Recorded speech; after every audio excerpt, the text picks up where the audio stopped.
Hello, I am Tom Telford here, the Lift and Mike Glider podcast in the Simple Modern Therapy offices with Heather Holmgren and Andrés Brown. Thank you for having me. Thanks for being Welcome. here. This is so great to dive in with you on, wow, some incredible discussion. First, I have to say, interacting with the two of you over the last several months has been an absolute pleasure. And every time we are with you and our team, who's off camera, Kevin or JT or others in our office, there's a collective wisdom that we are gleaning from you. We try to follow what's going on and what you're posting and what you're sharing. I don't know that there's a more timely, moment for us to be able to sit with the two of you and to hear what's going on in your lives, in your practice, especially in light of what's going on politically. In this climate, in this environment. So if you don't mind, as we dive in, I'm curious because the two of you are business partners. You run this together, I'm assuming, right? Yeah. Introduce each other for, 15, 20 seconds each. How would you describe, each other? Oh my gosh, let me start. Andrés is magnetizing the most sparkly energy, and yet when you have an opportunity to sit with them, you see the depth and the breadth of their wisdom. And I think that there's a lot of ancestral wisdom that comes in through them. And they have this knowledge, this skill base, this training, when met with that incredible wisdom it's pure magic. I mean, their clients are so lucky to work with them, and I am so fortunate to be your friend. So, yeah. Well, that was lovely. Thank you. It was. Follow that, my goodness. Well, the first word that came up was badass. I think one of the really interesting things and one of the privileges that I feel with working with Heather is I feel like Heather has such a length of experience in this field, in this discipline, in this profession, right? She's been doing this for over a decade, which I think brings with it this certain level of kind of wisdom, understanding, forethought, but also ability to look introspectively and backwards. And so, I think that all is encapsulated in this, really congruent, thoughtful, attuned leader, therapist, friend, human. I also feel deeply honored to be working with you and to be your friend.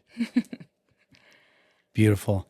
Thank you. What a team to be able to be in this together and to support each other as you serve others.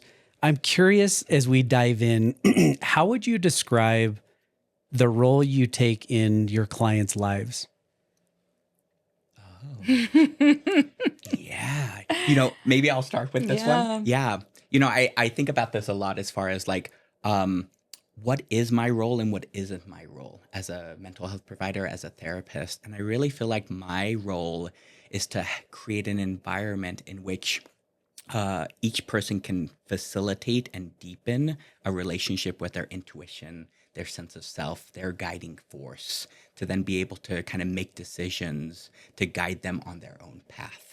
And so some of that is bringing in my own wisdom. Some of that is creating a safe environment. Some of that is ongoing work that I'm doing in my own life. But I really feel like all of that is in the service of trusting my clients with their own lives and helping them trust themselves with their own lives.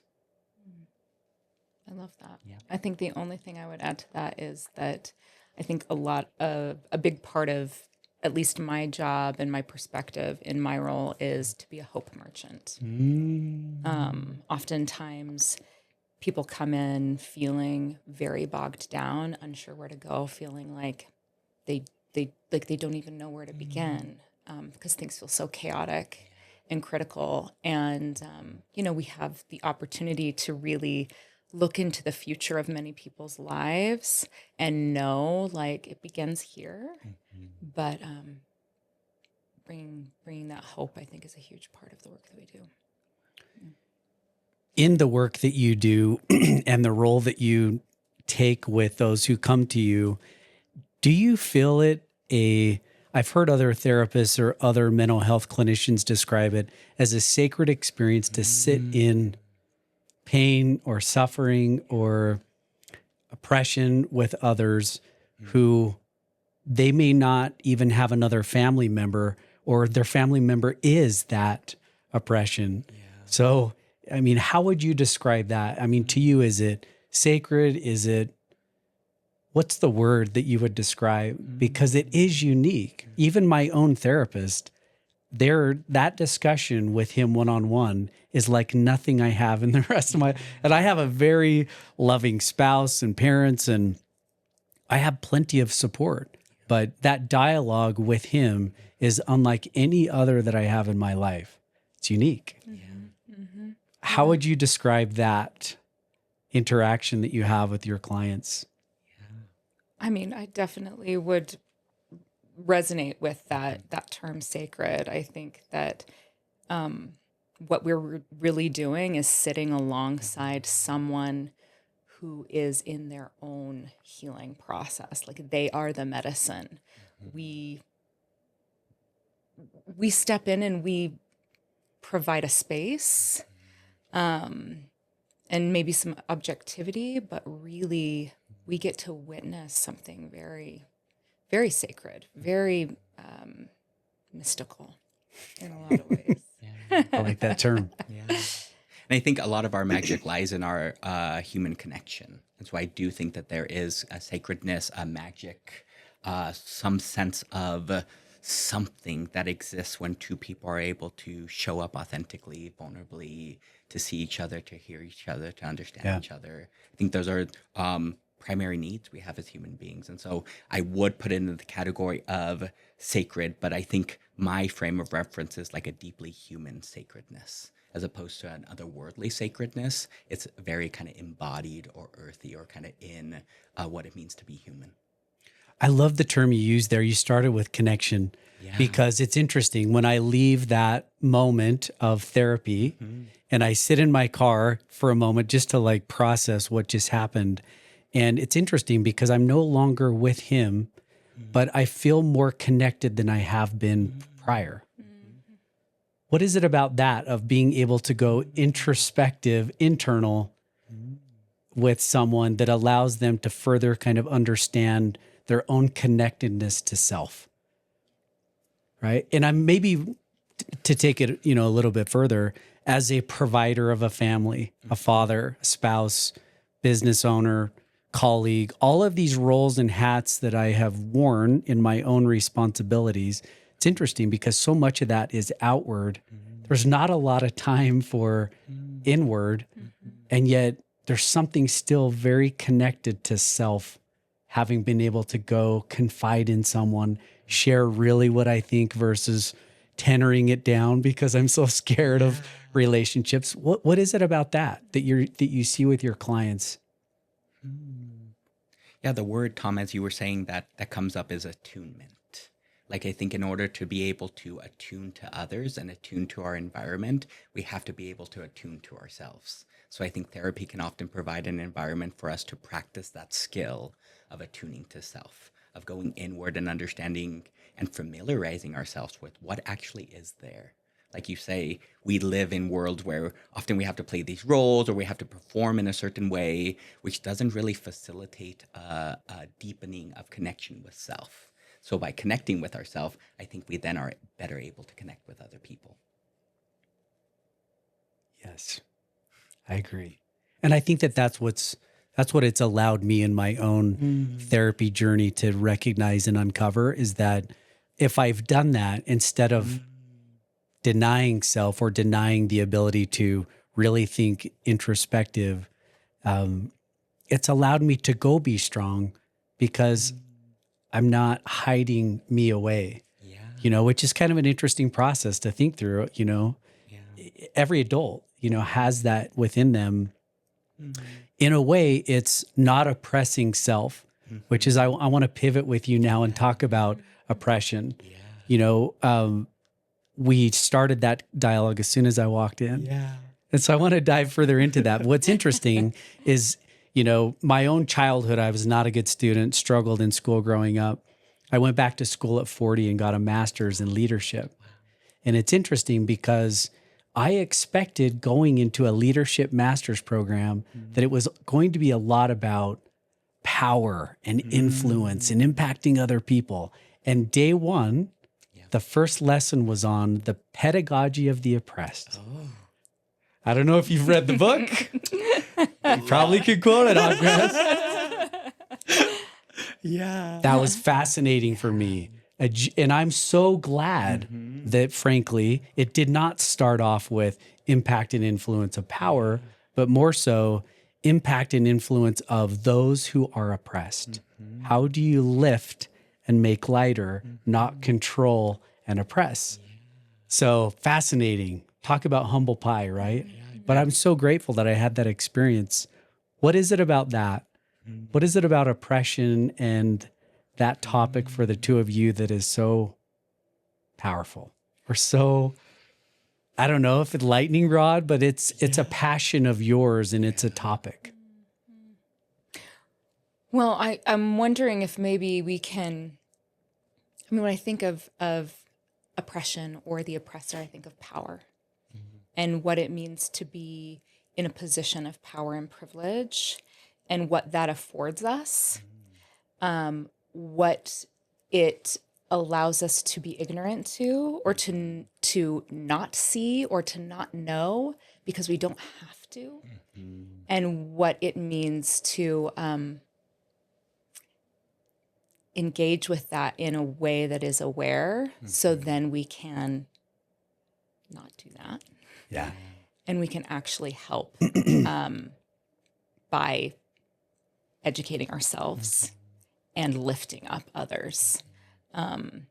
It seems that oftentimes people get into a position of power or privilege, or they're born into it, and there's some kind of scarcity comes into play where it's like, well, if I don't have it all, then what about me? And we live in an individualistic society.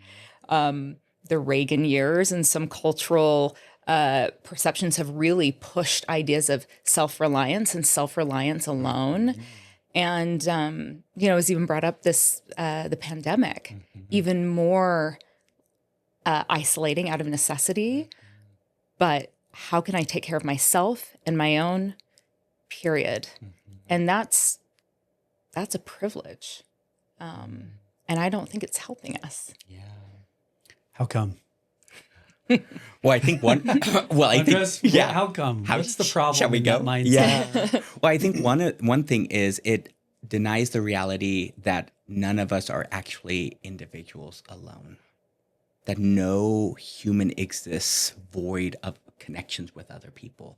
That we actually aren't islands. That we didn't enter this world. We're not created. We don't kind of navigate the world. We can't actually survive on our own. And so it positions, I think, a fallacy, which is that if we get into positions of power with kind of this framework, that we did it by ourselves, that we did it on our own, by our own bootstraps, as opposed to this reality, which is there is a collective continually that we are interacting with.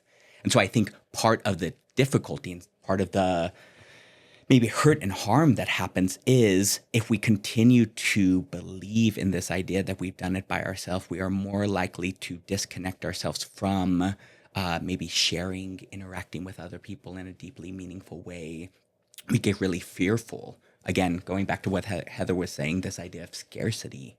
Power and oppression are not necessarily synonymous, but I think our current society, our current culture has them be synonymous. So there's this idea that in order to have power and wield power, I must be oppressive in some way, which I just don't think is a reality in every single culture, in every single iteration of human history. That hasn't necessarily been the case.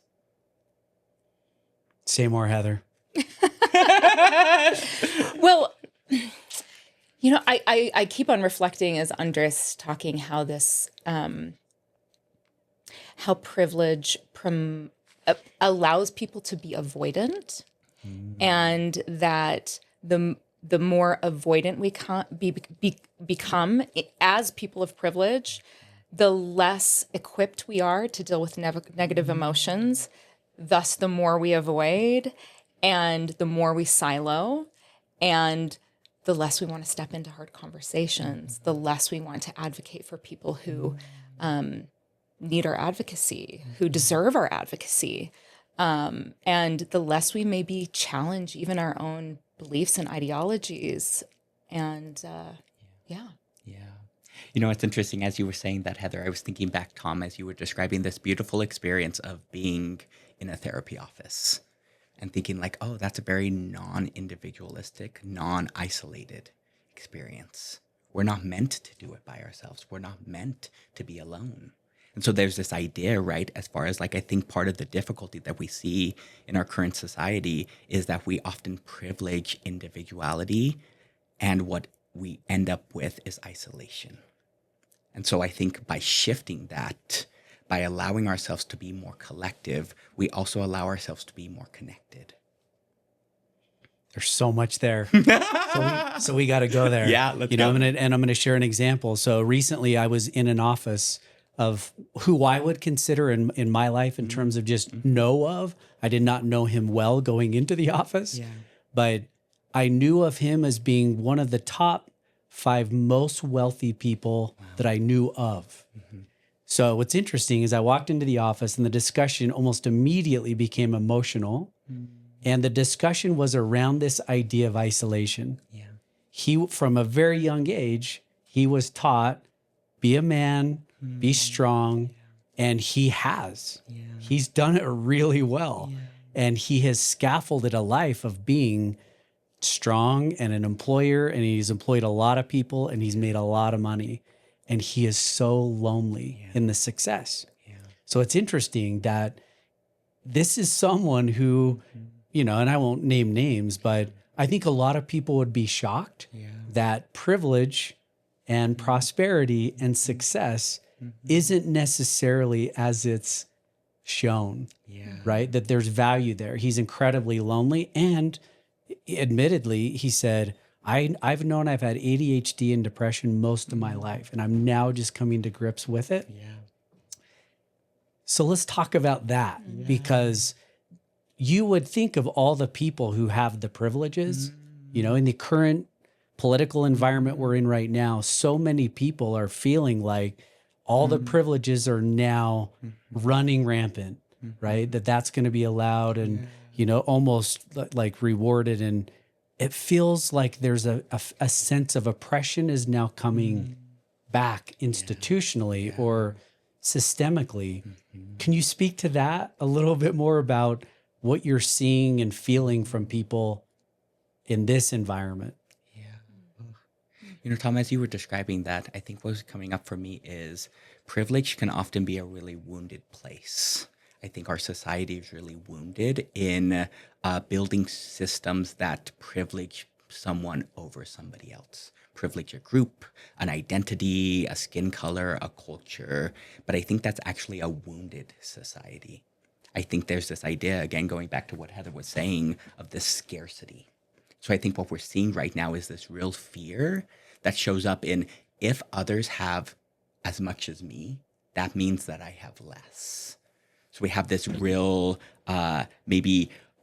limiting of resources for everyone else, because there's this belief system or this idea that there's not enough to go around, which I think, I'm not an economist, I'm not any of these things, but I just think that so often what we see is that we're actually better together, that there's actually enough to go around, including things like rights, privileges, joy, celebration.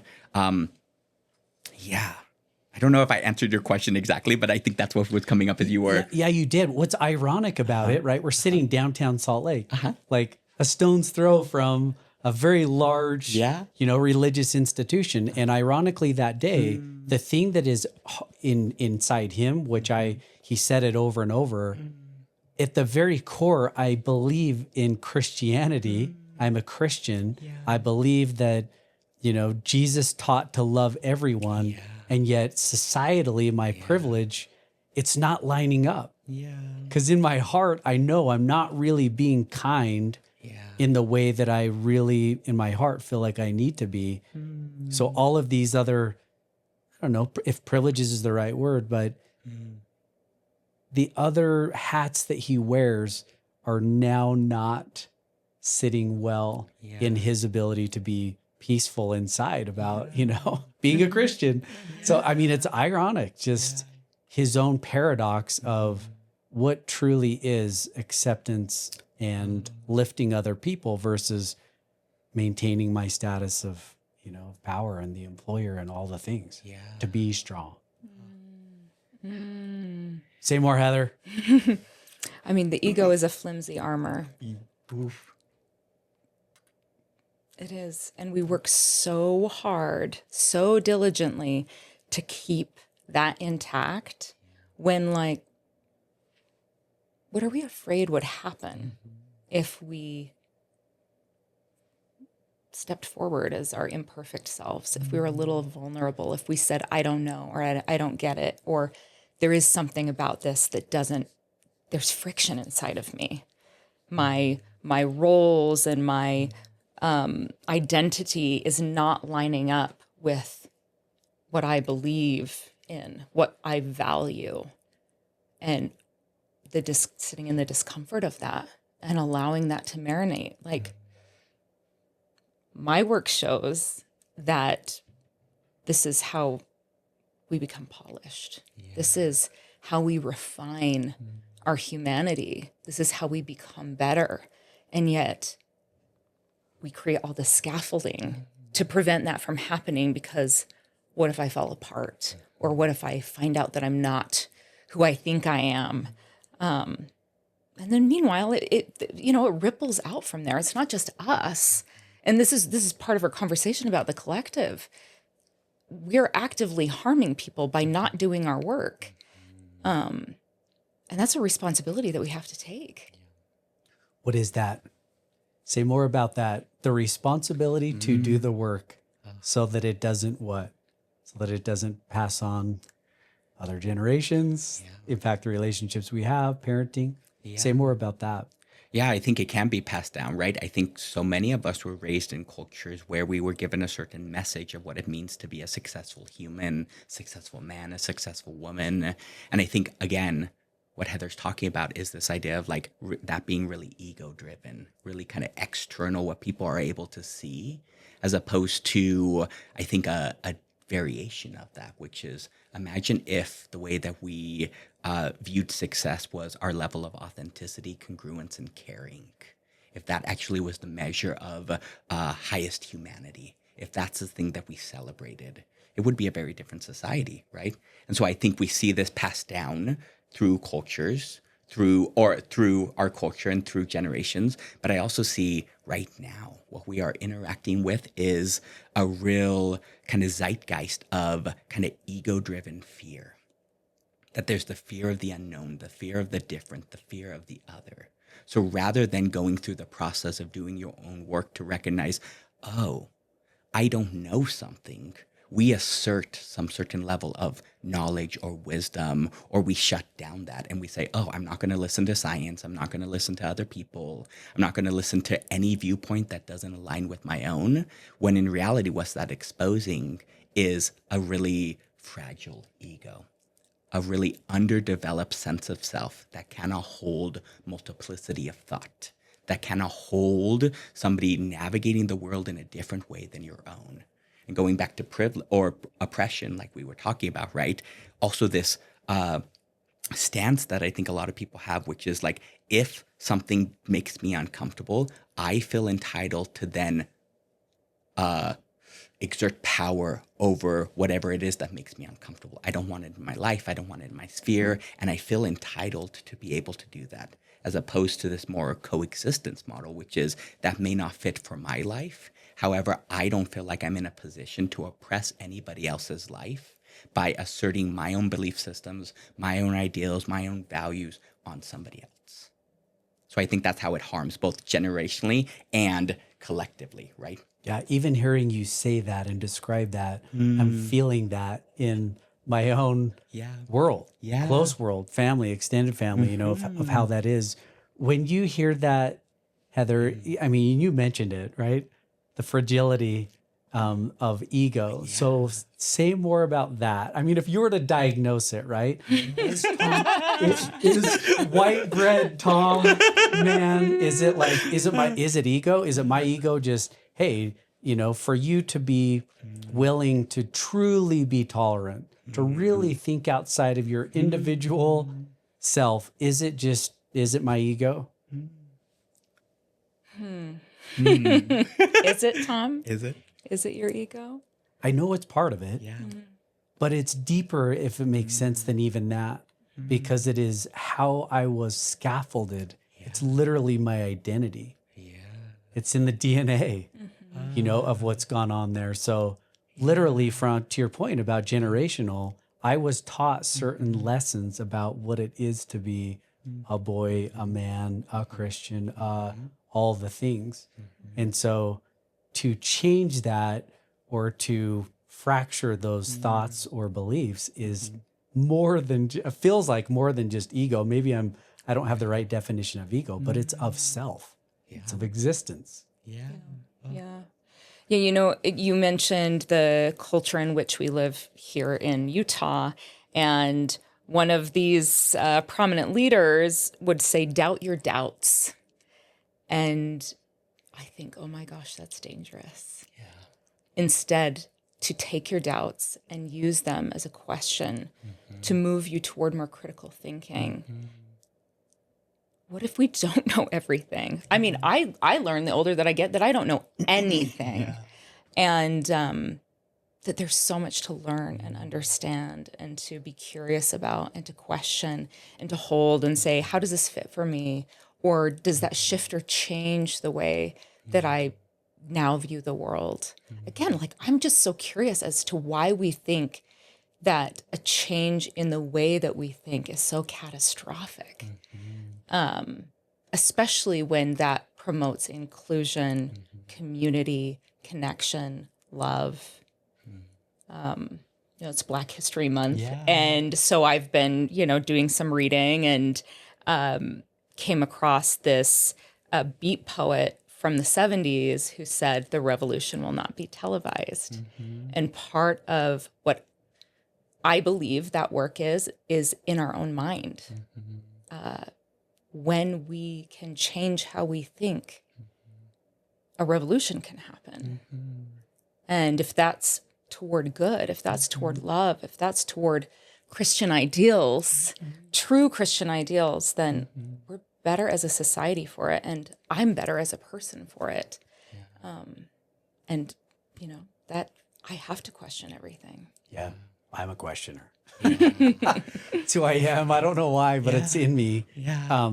One of the things that you described there hit home to me personally, because in my own journey, especially going through this master's program, and the discussion immediately started off with oppression, it made me start to think about the institutionalization of it. Yeah. And in an effort to try to scaffold conviction, we may call it truth. Like, well, once you know the truth, then you're strong, or whatever that is, scaffolding strength, right? Just inner conviction. Say more about that and how hard it is to maybe set the ego aside in an effort or on a journey to try to be less self-focused and more about this broader context of what's going on around me and the people and helping others. Oh, Tom, as you're describing that, I think what comes up for me is, you mentioned identity earlier, as far as like, oh, this is my identity. And it makes me think of kind of our identity development process.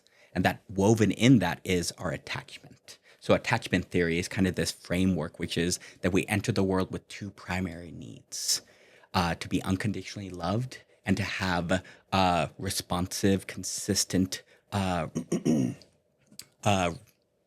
love given to us as we bid for that love, right? So that would be kind of safe haven.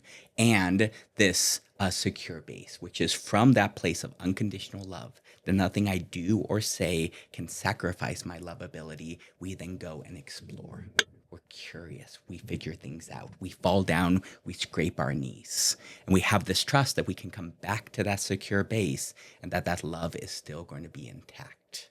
What I think we experience in this culture, in this society, is that actually that love isn't intact. That if we go out, we explore, we fall down, we potentially will come back to less love. We will experience rejection, which I think is an instinctual response for us to avoid rejection. And so I think there is an ego at play, but I also think that it's important for us to recognize that some of these processes are really instinctual for us. We need belonging in order to survive. But I think what we're talking about is the belonging that we currently think we have isn't true belonging. It's not actually unconditional love. It's not authentic because we have to put on these masks. We have to perform. If we get a D+ on something, we say, oh, actually, that says something about me, and that may actually sacrifice my lovability. So if we can actually increase our level of confidence that we are lovable just as we are, that then allows us to be more curious, to explore more, to dismantle these systems, these frameworks, these structures that have been designed by people who maybe felt less secure in their lovability. So they created structures to help support a fragile, incomplete sense of belonging.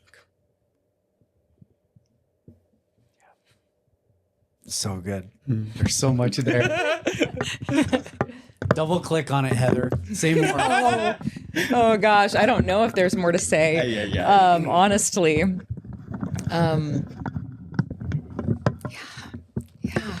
Speak about unconditional love. That. And why that is one, a challenge. I'm losing this. Maybe it's my heavy breath. It's knocking it down.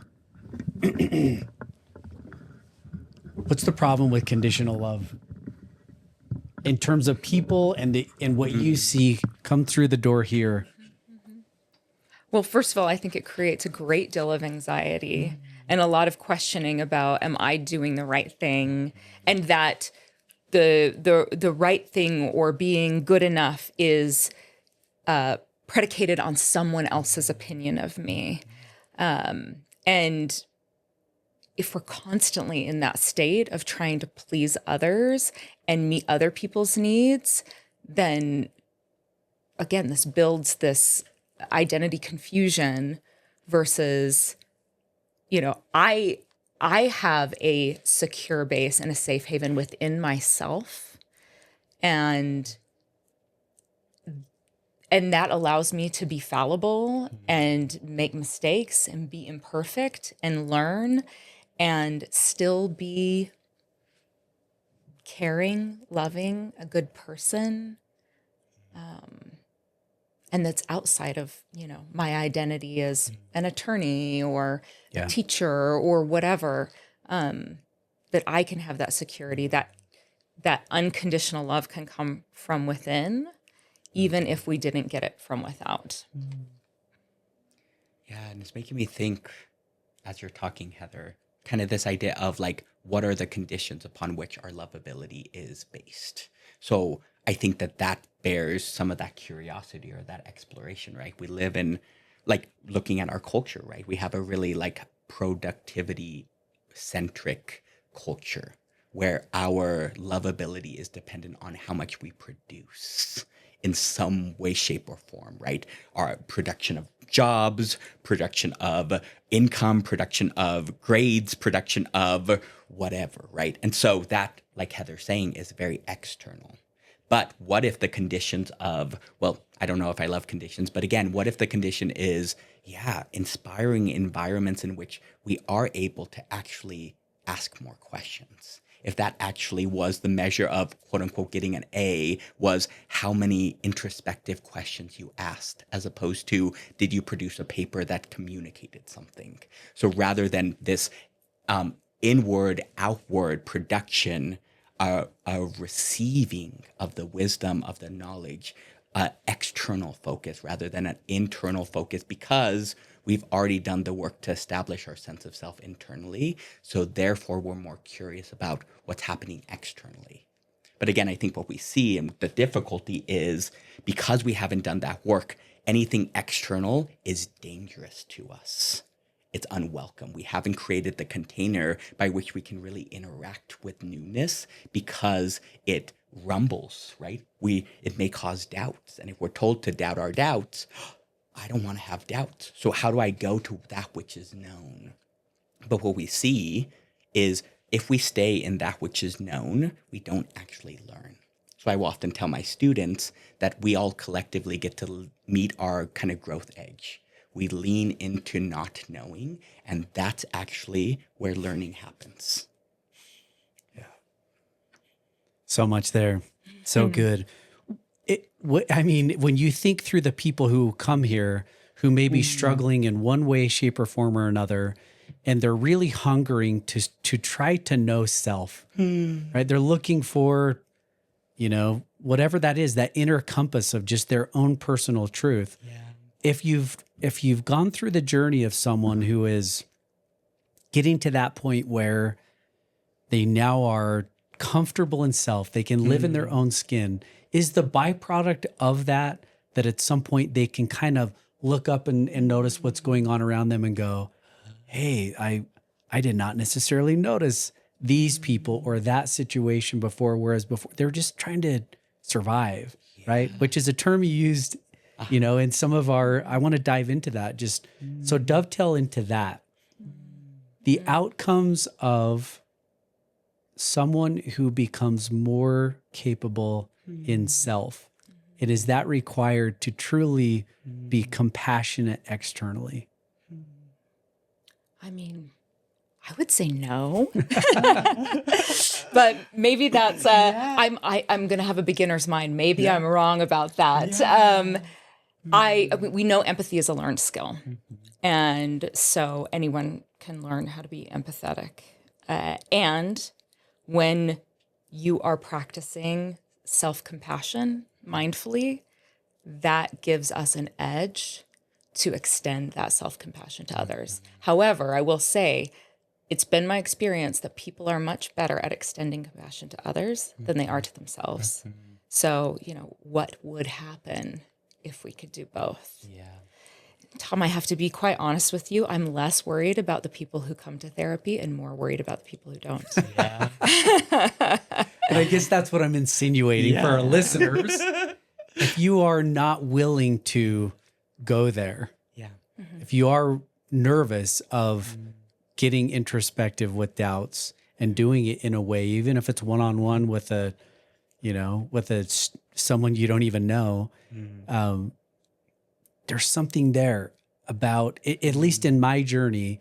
I was not able to go further in my own personal truth without going in and seeing someone in an unbiased way and say, I need to share this with you. Yeah. And it was amazing how that journey of going in and being vulnerable and sharing that stuff, how it took me to a different place in my own life. And I wouldn't have considered myself broken per se, but there was a lot of stuff there, that in my own journey. And what's interesting is the byproducts of some of that is that I view people differently. To use a term from my program, my master's program, term called pentimento. I'm looking at I don't know if that's a painting behind you, but pentimento is an Italian painting term for the ability to see and see again. Painters didn't, have the ability to just go buy new canvas, so they would just paint over the top of whatever they messed up. So pentimento is to see and see again. And having finished therapy, which is an interesting term, it never ends, but I started to see people differently than how I was necessarily taught or raised or what my identity was before. So what is it about that, the journey of self, that allows you to be more present for others? Yeah, it's making me think of what Heather's talking about as far as learning the skill. So I think in a lot of ways, it's kind of building that muscle. And so I wonder if, again, as we hold space to really try to see ourselves, that's a framework, that's a muscle, that's a skill, that then the more we do that, the more likely we are to be able to do that. And so while that may sound really simplistic, I wonder if it's really kind of that practice which I think when we talk about kind of therapy practice, that's really kind of embedded in kind of this concept of like, it's not a performance. Therapy isn't a performance. I will often tell my clients that I'm not expecting you to come in here and perform the right answers, be introspective. It's an ability to be vulnerable in practice. What we often talk about is therapy gets to be a place, if you've ever been to like a gymnasium or like those little like tumble place where they have like the really padded grounds to like practice flips and do all of that. I went there once and I was like, oh my gosh, this is a metaphor for therapy. Where here in therapy, we get to have that soft ground as opposed to concrete. Where we can say, oh, what happens if I lean a little bit into this? What happens if I try a somersault and I mess up? Well, it's padded ground. So you get to practice that. And I think that is, again, I love this idea that you're talking about, which is there can't necessarily be this expectation to like know it right away. And we have a very perfectionistic culture in society that says like, oh, if I can't do it right the first time, then it's not worth doing. Yeah. What if we shifted that to say, oh, I'm not going to get it right the first time. There is no quote unquote getting it right, just developing the familiarity with the process. Yeah. It was fun to be in a session and have my therapist say, Tom, you're so full of it. Yeah. That's such BS. Like calling me out. And it was a process to be able to learn how to be vulnerable. Yeah. I know that sounds odd and very simplistic, but it is not scaffolded. No. At least it was not for me to be open about thoughts and feelings and vulnerable. Like it was the opposite, right? So that's why I'm getting at this complexity of the very nature of who you are built to be is not necessarily, at least I wasn't, to be good at therapy, you know, which you use performance. At first I was like, how am I doing? Give me a grade on how good I am at therapy. He's like, you're full of it. Like you're horrible at this. Like you're lying to yourself. And then it got real, you know, so. Which, Tom, it makes me think of kind of this dual needs we have as human beings, the need to connect and the need to protect. And you had talked about this kind of being in survival mode, where when we're in survival mode, our primary purpose is to protect.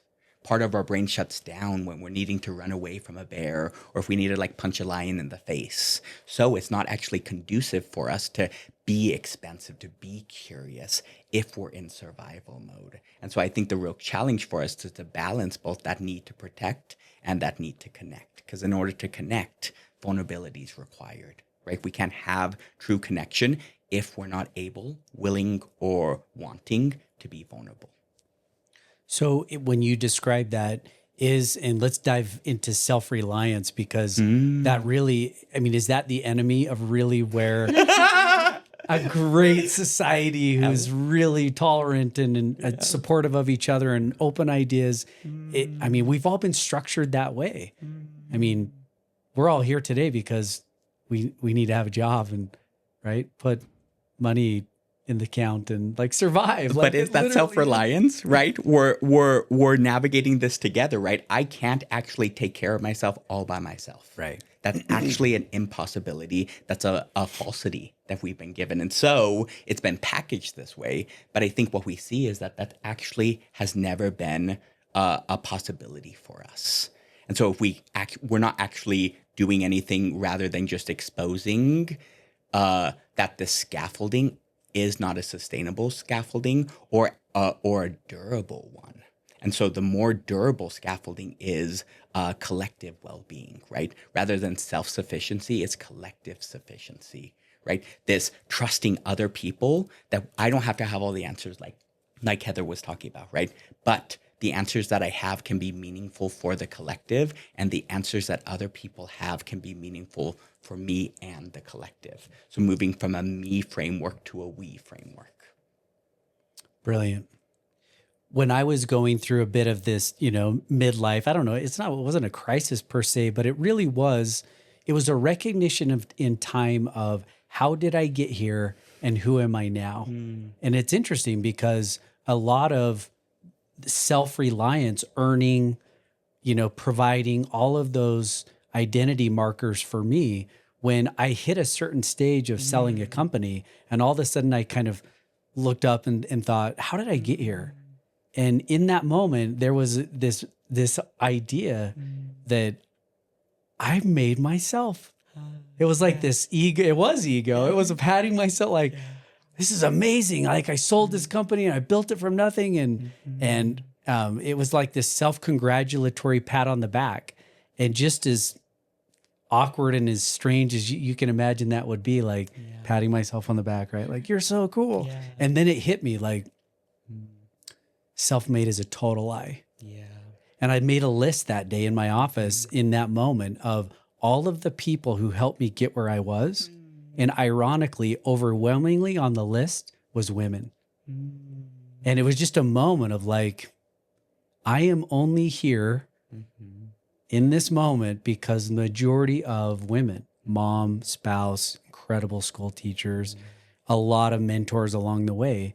And so this idea of self-reliance or self-made, it is scaffolded because we want people to be strong and to be able to survive, but it's total BS in reality. Yeah. So say more about that, Heather, about the BS. Oh, yeah. I mean, Andrés called you a badass, so I want to hear it. We hold self-reliance up as the gold standard, which keeps us from acknowledging that we've received a lot of help. And even, historically, privilege has allowed a lot of us, especially white people maybe born into the middle class, to get where they are. And it also doesn't allow us to lean in when we need help. I don't know how many clients I work with or friends that I know where help is offered and it's rejected. It's definitely not asked for. And so when we're not engaging in that process of providing help and being willing to receive help, we're not able to be within that collective. I hope it's okay for me to say, I think that what we create in the therapy room is really beautiful. And what if that healing and insight that you experienced, Tom, was experienced within a community where you received something and you gave something else in that space? Like how magnifying that could be. I think that the work we do in here is really important. And I think the work that we could do in communities could be even better. Say more about the collective. Yeah. I want to hear about this community idea because ironically, what's politically correct if you're a strong man is that you get a mentor and a coach, right? Not a therapist. Yeah. That's on a couch and like there's incense burning, all like, so go there because I know my experience and the experience was I've been coached. I've had corporate coaches. I've had really, really expensive psychologists sit in a business meeting and help us with our business coaching. Yeah. And he was a therapist. Yeah. So say more about the collective and what's going on. And the way that I often frame it, Tom, is our harm happens in community, so our healing must happen too in community. That we are collectively experiencing this harm. That even though we exist in a system that has privilege and oppression, nobody actually is reaping the full benefits of what society could be.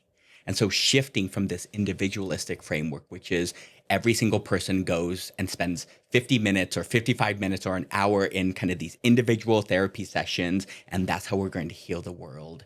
I think what we actually see is that we need more larger scale healing. We need to actively be engaged in expanding our reach of healing, of helping, of providing spaces for people to be vulnerable. And what I will often tell my clients is vulnerability invites vulnerability. So the more that we're able to be vulnerable, more we're able to be authentic in our communities, right? Outside of these four walls, the more I think we'll see this collective healing happen on exponentially larger. What does that look like when you say the collective or when it's happening in a community? What forum is that? Oh, there's all kinds of forums, right? This is a forum. Yeah. There's people who may be listening to this, and there's a kind of community that's formed within on the internet or through audio. There's so many different ways that we can be in community together. I mean, I prefer the one-on-one where we can actually, feel each other's energy and presence. What would you say?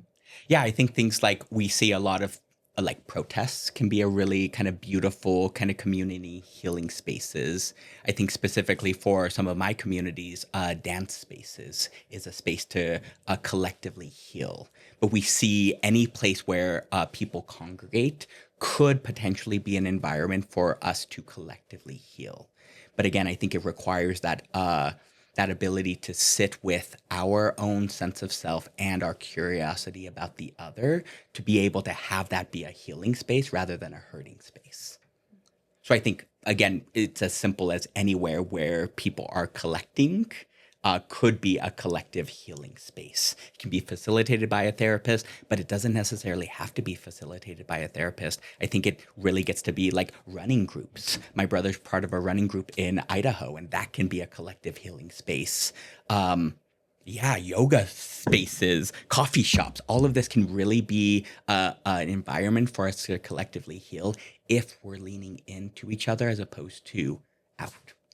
When you say out, describe that more. How are you seeing out? Yeah. How are you seeing outing go on?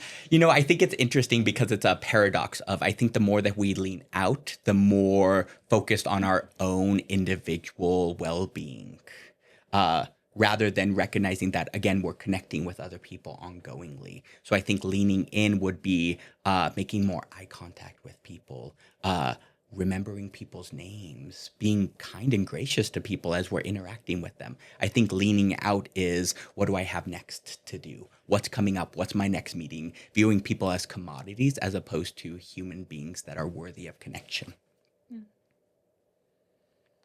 Heather? I'm just looking at the time. Yeah. Oh, yeah. It's 3:01. Oh. So there's so much here. I know. Are they, you have one at 3? I do have one Okay. at 3. Yep. So I maybe have like 3 minutes to like wrap up. Well, Can we? oh, yes. Okay. Let's wrap. I believe Let's in start us. with you. Yep. What's that? I said I believe in us. Yeah. Freestyle then. Oh. Yeah.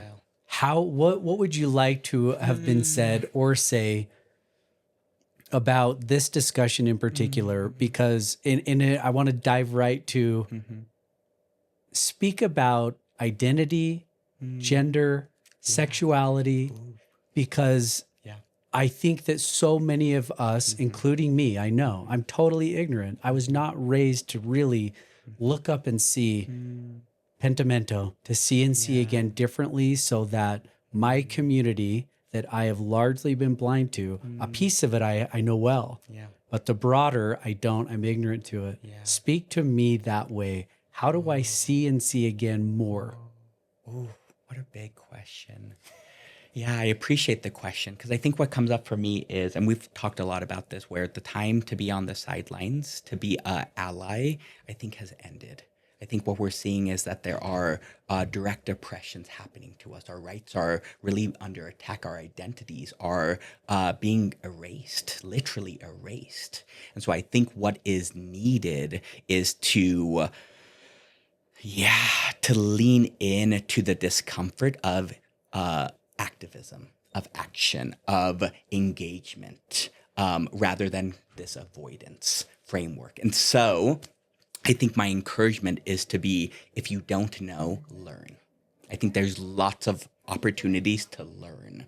And so I think not knowing can only get us to a certain point. And at some point, we're choosing to continue to not know. And so there's lots of resources out there that exist to learn more. We've been studying this for years. I've been studying this for years, right? So I can give you a list, and it's going to be up to you and people like you to actually start learning and reading and listening to our stories, our voices, as opposed to trying to have us fit or conform to your scaffolding. I'm in. Okay. I want to learn. Yes. That's why we're here. Yeah. Speak to, if you don't mind, just to finish the thought, what is our? Our? Yeah. You use the word our, meaning, Yeah. I don't know if that's how you reference our people, my people, your community, right? Because for me to know and to understand and to want to know you better, I'm ignorant even in the terms. Like, teach me. I think it's so interesting because I think I use our because I really try to embody this collectivist framework, right? So some of it is deeply connected to my personal identities, my personal communities, but I think it's this recognition of like the collective well-being. And so learning about quote unquote the other, learning about identities and experiences that are different than your own. It could be identities that are aligned with mine, but I think in a lot of ways it's just our identities, right? That there's this collective humanity that I feel deeply intrinsically connected to and informed by. Such a great way to describe that because you are human and I am human. And to say that, well, my humanity stops here with my people is just not real. Yeah, it's not. I mean, it's not a truth. So thank you for the description. Yeah. Same. Say more. And do it, if you don't mind, like frame it this way. Teach my ignorance. Like even walking in here, I know that I walked in a certain way. I could feel it. And it's not in a way that is respectful of the space and who you are and what you're trying to do. Like I acknowledge it. Like I'm literally ignorant, but I do want to know and be better at tolerance.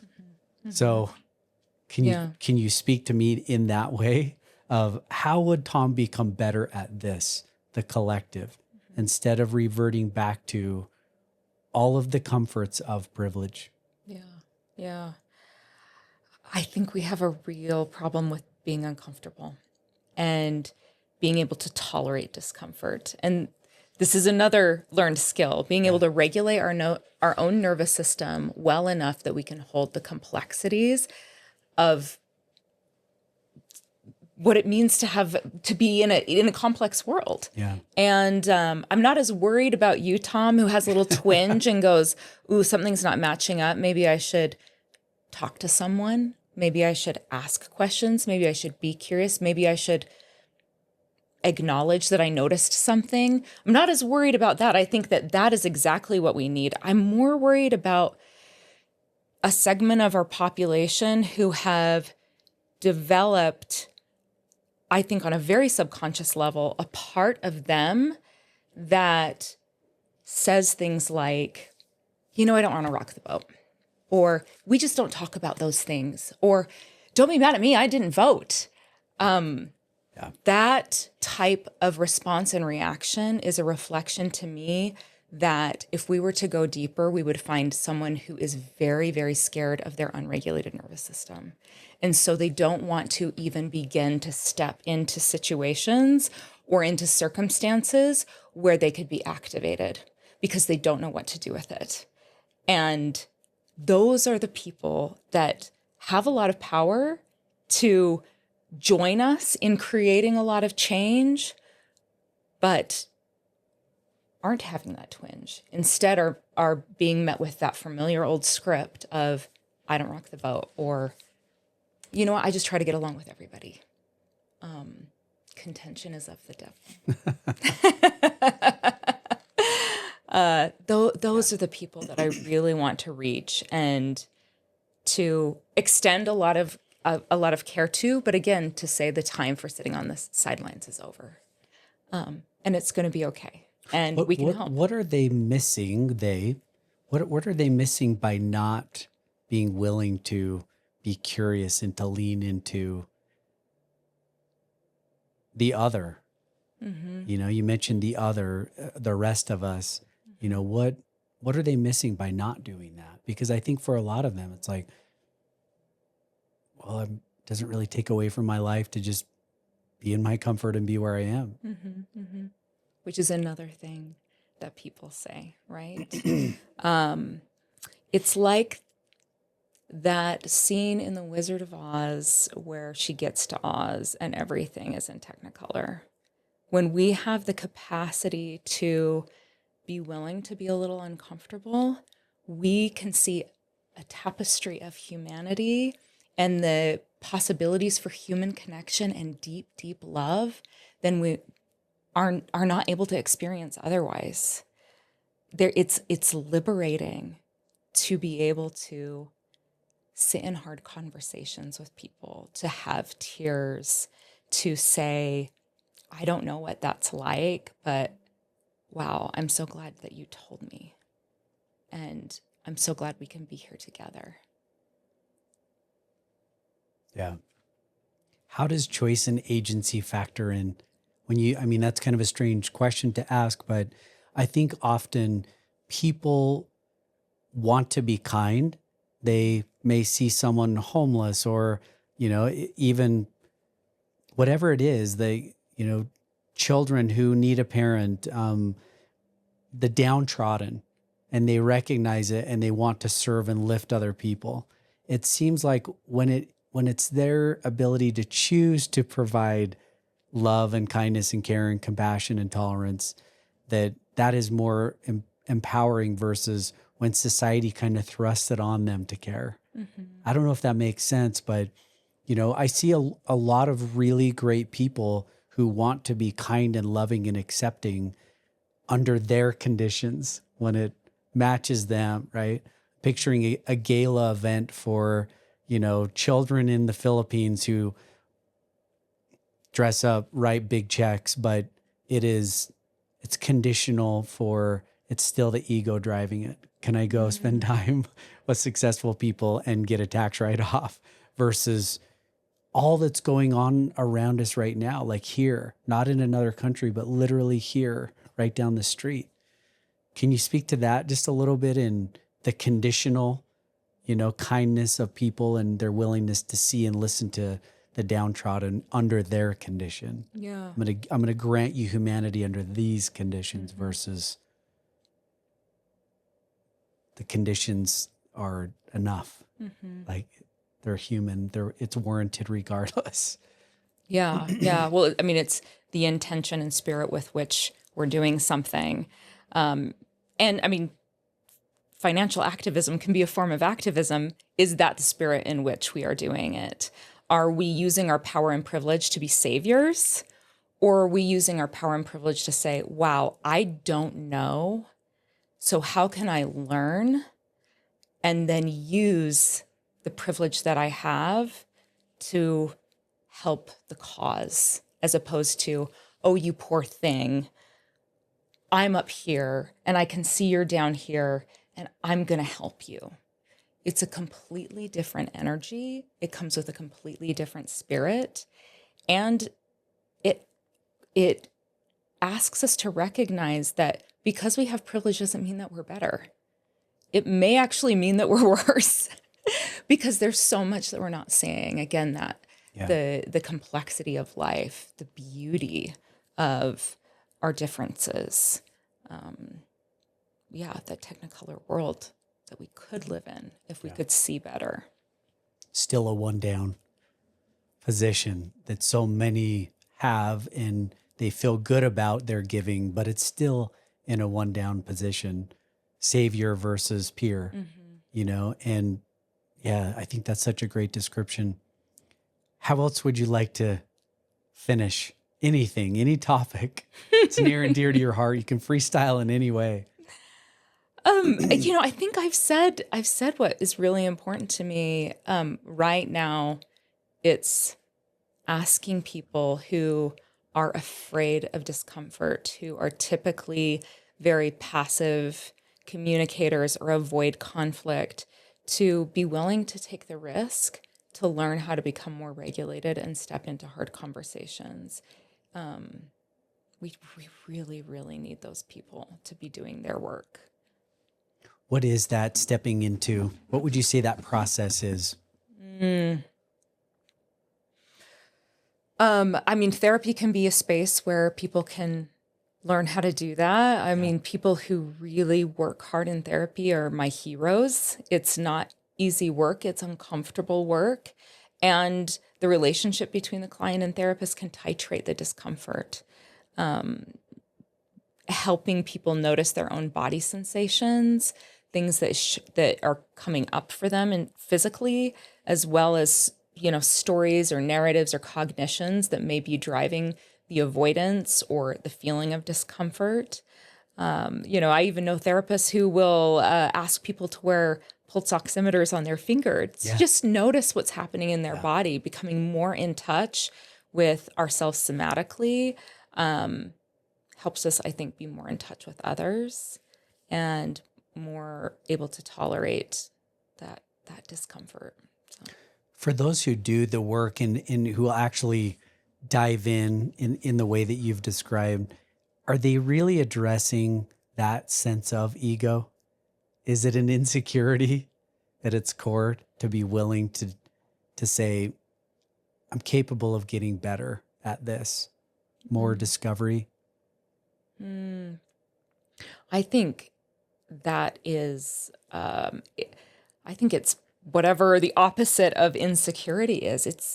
It's true security of self to be able to say, I don't know how to do this, or I'm really afraid of this, or I want to step into this, but I don't know how.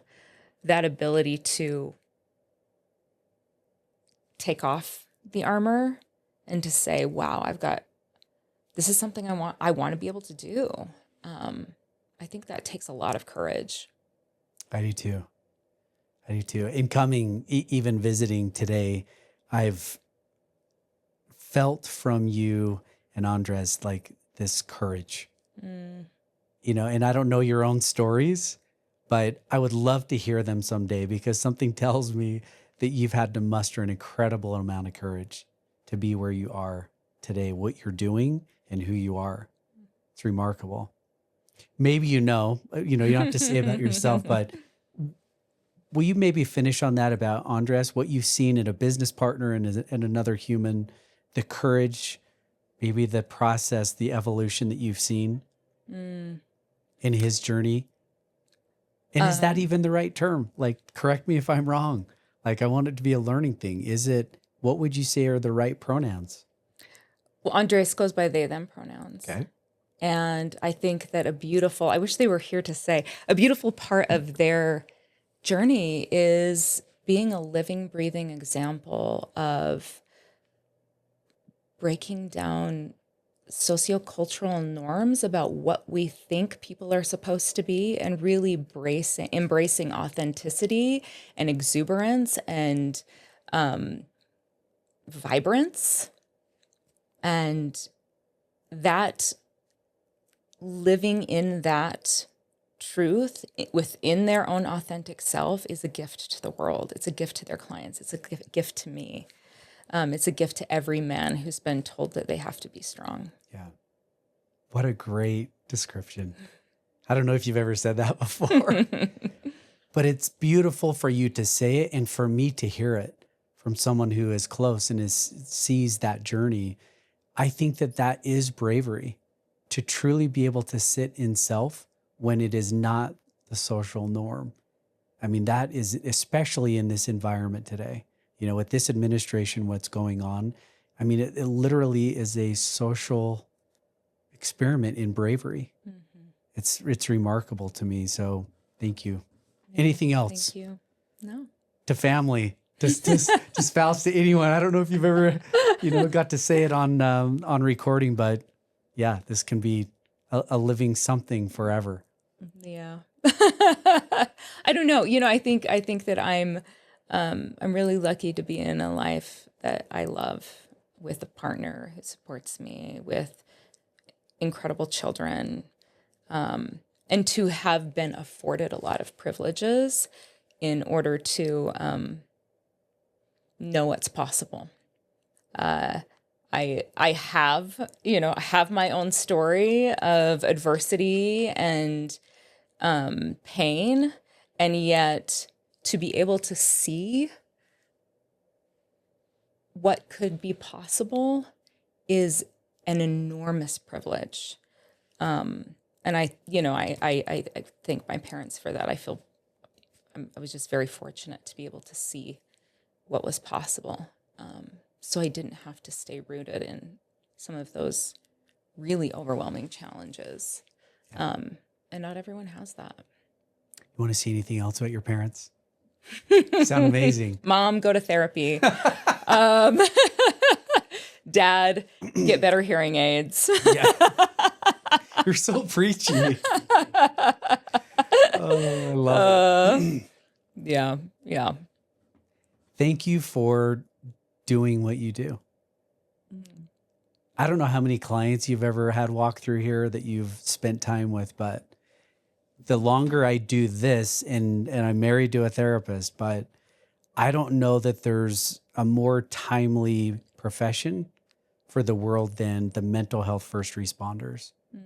There's so much need that is going on. And so I'm just grateful for you choosing a career, for Andrés choosing a career in scaffolding humans. I think it's an incredible career.